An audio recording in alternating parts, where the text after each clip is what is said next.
第16屆國際基礎設施投資與建設高峰論壇暨展覽今日喺金光會展首次舉辦國際基礎設施創新成果首發儀式。本次共有30項技術同埋產品喺活動期間首次發布，當中有8項係全球首次發布，涵蓋智能建造、數字技術、新材料及綠色低碳等範疇。目的係借助高峰論壇平台，匯聚全球基建範疇嘅前沿技術與解決方案，推動創新成果從研發走向應用，促進行業高質量可持續發展。與會企業介紹，中國國際承包商喺智能建造與數字技術、綠色低碳、高端裝備製造與先進施工技術等範疇取得咗一系列突破性進展。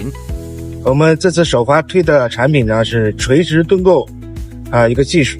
包括我們的裝備同時帶過來。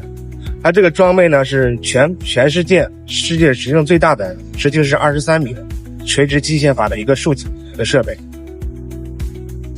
我們這次首發的主要是裝配式的高效制冷系統。那麼該系統的話呢，具有制冷效率高，然後的話快速交付，對這個項目的影響小質量高這樣的一系列的特點。那它可以廣泛應用在我們的各種的商業系統和工業建築當中。當前國際基礎設施投資與建設行業正經歷深刻變革，